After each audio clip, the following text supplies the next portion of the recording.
Olá pessoal, tudo bem? Hoje nós vamos continuar o nosso programa de Direitos da Infância e do Adolescente, nossos estudos sobre o ECA.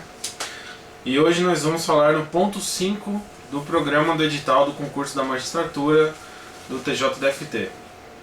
Não vou falar muito, aliás, não vou nem falar sobre o ponto 4, porque o ponto 4 fala do trabalho, da proteção do trabalho, e esse é um assunto de baixíssima incidência nos concursos da magistratura estadual. A magistratura do trabalho cai bastante. É um assunto importante, não é... É bom dar uma lida no ECA, nessa parte, mas ele tem baixa incidência. Então, para nós, nesse momento, a gente vai pular e vamos direto para o ponto 5, sem perder muito tempo. Tá? E o ponto 5 diz o quê? Direito de convivência familiar e comunitária, poder familiar, parentesco, família natural e substituta, espécies de família substituta e regras especiais, guarda, tutela e adoção, alternativas de acolhimento familiar. Eu vou separar esse ponto 5 em dois vídeos. Na primeira parte nós vamos falar sobre os aspectos gerais, sobre a família, sobre o conceito de família substituta, família estendida. No segundo vídeo nós vamos falar sobre guarda, tutela e adoção. Senão vai ficar uma coisa muito comprida, ia cansar vocês, daí a gente divide no meio, fica o ponto 5 em dois vídeos, tá? Para gravar esse vídeo aqui, usei como sempre de base este livro aqui. Esse livro não é uma sinopse, ele é denso o suficiente para o TJDFT, para os concursos CESP, é suficiente, tá? Não precisa de uma doutrina muito pesada a respeito disso. Se você vai fazer concurso para MP, talvez você precise de alguma coisa mais densa, porque no MP há uma cobrança maior desses assuntos de infância, difusos, enfim.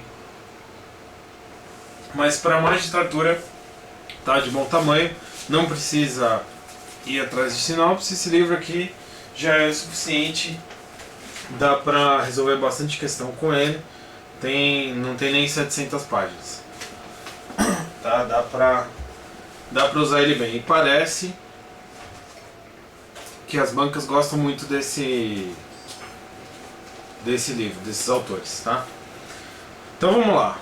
Disposições gerais a respeito da família estão nos artigos 19 a 24 do ECA e no artigo 227 da Constituição. Se você for fazer uma dissertação, você já começa com 227. É dever da família, da sociedade e do Estado assegurar à criança uma série de direitos. Você vê que o Constituinte já começa com família, depois sociedade e Estado. Isso pode indicar que ele tem uma preferência. A primeiro lugar é a família, porque a família é o primeiro contato da criança com o mundo social. Então a família, a sociedade e o Estado. Tá? Todos esses têm um dever, mas a família é o primeiro. E o que é a família? Tá? O conceito de família, aí a gente vai ver no ECA, no Código Civil, na própria interpretação da doutrina, da jurisprudência e alguma coisa na própria Constituição. Tá? Teve uma alteração importante, a Lei 12.010, que é a Lei Nacional da Adoção, mas ela não trata só de adoção. Ficou conhecida como lei de adoção, mas ela trata sobre essas medidas alternativas de programa de acolhimento familiar, programa de acolhimento institucional. A medida protetiva de acolhimento familiar é entregar a criança para uma família acolhedora, previamente cadastrada, de maneira provisória, no máximo uns 6 meses. E o programa de acolhimento institucional, aí é a entrega da criança a uma entidade de atendimento, pode ser estatal, né, ou não, e também é uma medida reavaliada a cada 6 meses, e essas duas medidas sempre deferidas pelo juiz da VIGE, da Vara da Infância. Tá? E isso é importante a gente lembrar, porque inovação legislativa sempre pode cair. Então, o que é família? Para o ECA original, família tinha dois significados, o conceito de família natural e família substituta. Família natural é formada pelos pais e descendentes, ou a família monoparental, por um só dos pais e seus descendentes. A família substituta é aquela que ocorre quando funciona guarda, tutela ou adoção. Aí a Lei 12.010 criou uma terceira forma de família, a família extensa ou ampliada, que são aqueles parentes, aquelas pessoas aquelas pessoas que se unem por um vínculo afetivo, tá? O que a doutrina civilista chama de grande família. O que isso significa? Um tio, um avô, um parente que tem laços familiares, que tem laços, que tem vínculos afetivos com a criança, isso é formada a família extensa. Pode existir, por exemplo, um avô ou uma avó que tem esses laços afetivos e tem um outro avô ou outra avó que não tem esses laços afetivos. Esses primeiros fazem parte da família extensa e os segundos não fazem. Tá? Por quê? Porque eles não têm o vínculo de afetividade. E isso dá ensejo a gente entender melhor o conceito de família eudemonista. O que isso significa? Eudemonia em grego quer dizer felicidade. Então é a família feliz. É uma família que está ligada entre si por laços de afetividade e não necessariamente por laços biológicos. Tá? Então você tem a existência de pessoas que se relacionam como se fossem famílias. No aspecto social eles são considerados uma família. E isso é protegido pelo direito, isso é amparado pelo direito atualmente, né? E aí a gente percebe que o rol de família, o conceito de família não é taxativo, né? Então você tem família demonista, você tem a família formada por uma união homoafetiva, a DPF 132 da STF, tem a família monoparental, tem a família anaparental, sem os pais. Então atualmente a jurisprudência vem abarcando todos esses conceitos dentro de um conceito maior chamado família. Tá? Então não é taxativo. O conceito de família não é taxativo. E poder familiar. O que é poder familiar? É uma expressão que substituiu a expressão pátrio poder pela Lei 12.010 também. Né? Daí a gente percebe a importância dessa Lei 12.010, porque ela teve uma alteração profunda no ECA, tá? Embora o conceito de poder familiar tenha mudado a nomenclatura, mas não mudou exatamente o conceito. Continua sendo um poder-dever dos pais sobre a criança. O poder de decidir, de administrar os bens, mas o dever de prover alimentos, de prover segurança, né? De prover acolhimento. Então, poder-dever. Tá? E uma alteração importante foi a Lei 12.962 de 14, artigo 23, parágrafo 2º. A condenação criminal, por si só, não implica a perda ou suspensão do poder familiar. Antigamente, o ECA original já tinha essa previsão, atualmente não tem mais. Para que ocorra a perda ou suspensão do poder familiar, tem que acontecer um crime doloso contra o próprio filho ou filha. Tá? Então, por si só não, via de regra não. Depende se o crime cometido pelo qual ele está preso foi cometido contra o filho ou a filha. Tá? O artigo 24 vai dizer quais são as hipóteses de perda e suspensão. Dá uma olhada lá para ver o que se trata. E sempre procedimento contraditório, procedimento judicialiforme. Exige contraditório, exige uma sentença judicial. Tá? Alienação parental agora, um tema importante que pode cair na sua prova. Lei 12.318 de 2010. Alienação parental não foi tipificada como crime, mas é uma conduta que pode prejudicar o desenvolvimento da criança. O que é isso? Qual é o conceito? Está no artigo 2º dessa lei. É a interferência na formação psicológica da criança ou adolescente, ou alienado, a pessoa que vai ser a vítima dessa alienação parental. Alguns chamam de lavagem cerebral. A pessoa acaba recebendo informações negativas a respeito de uma determinada pessoa, do pai dela, do genitor, para que essa pessoa seja repudiada pela criança e pelo adolescente. Então, interferência promovida ou induzida, tá? Pode ser tanto promovida, incutida a ideia, quanto fomentada, induzida, por um dos genitores, o genitor, né? Um contra o outro, pelos avós. A avó da criança não gosta do pai, então ela vai incutir uma ideia negativa a respeito do pai. Ou pessoas que tenham sua autoridade e guardam vigilância, embora não sejam parentes. Pode ser, por exemplo, um professor, uma autoridade religiosa, qualquer pessoa que tenha uma autoridade e guarda vigilância sobre a criança, não necessariamente o tempo todo. Tá? Pode ser um tio, pode ser um professor, um tutor, tá? Eventualmente alguém que consiga um poder, uma influência sobre a criança ou adolescente. E com a finalidade de repudiar o genitor. Tá? O genitor chamado de genitor alienado. Para causar justamente o prejuízo a esses vínculos de filiação que existe. Tá? Para prejudicar esse vínculo. E isso vai gerar uma série de consequências. Vai gerar uma formação psicológica da criança, vai prejudicar o seu direito fundamental a uma convivência familiar. Né? A gente lembra que o direito à convivência familiar é um direito fundamental e, de certa forma, isso está sendo violado, porque esse convívio deixou de ser sadio. Tá?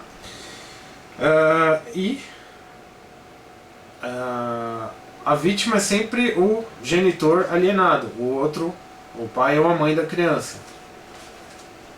E uma questão importante pode ser levantada com relação aos avós. É possível que a vítima seja um avô?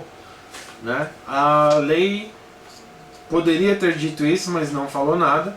E a própria lei 12.010, a lei 12.318, alterou o ECA para permitir, alterou o Código Civil, melhor, para permitir o direito de visita dos avós.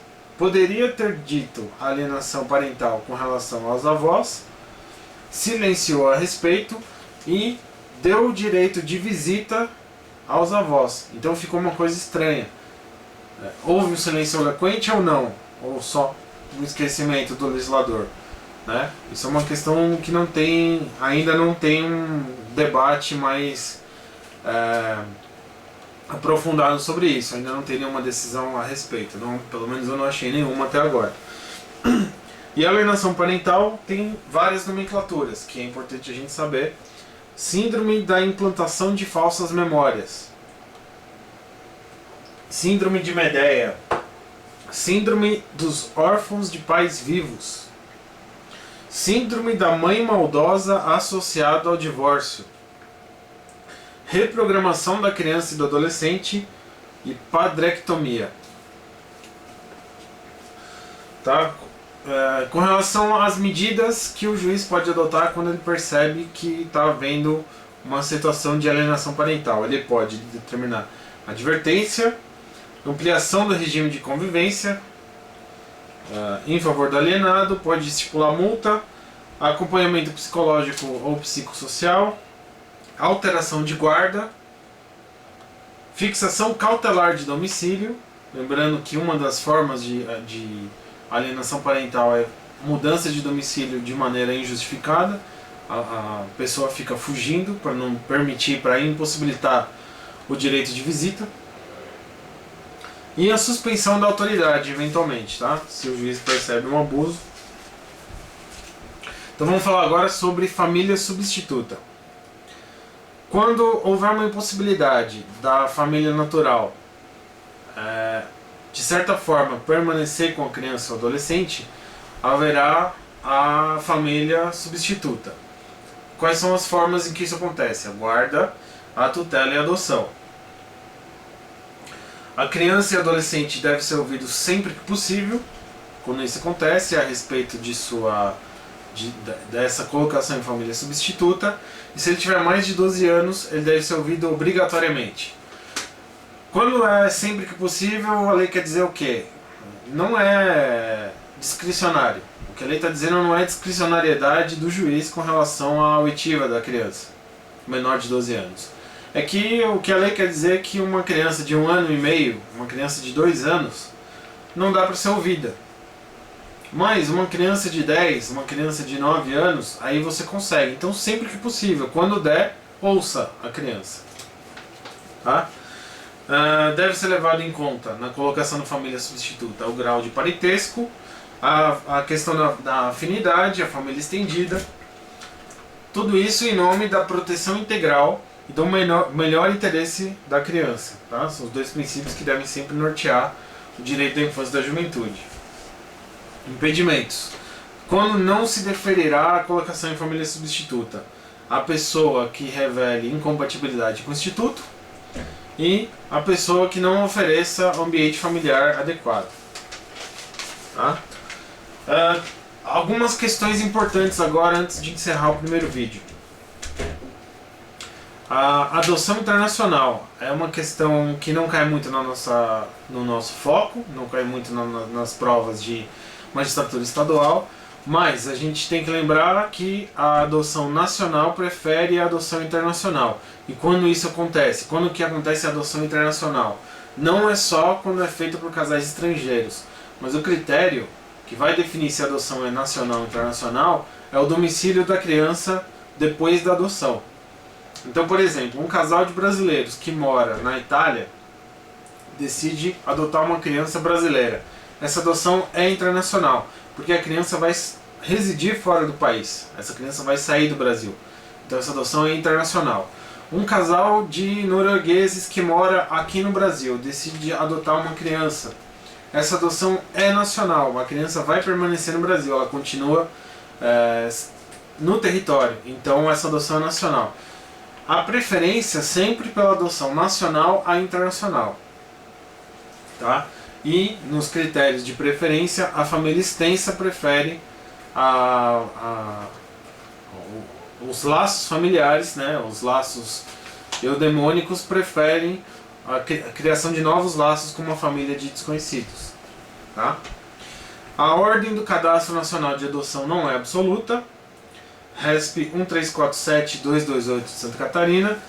A gente vai ver que existe uma ordem no cadastro de adoção, uma fila da adoção, porque justamente para evitar a existência de adoção brasileira, de pessoas que queiram fazer um certo tipo de fraude, uma certa burla, e aí você tem um cadastro.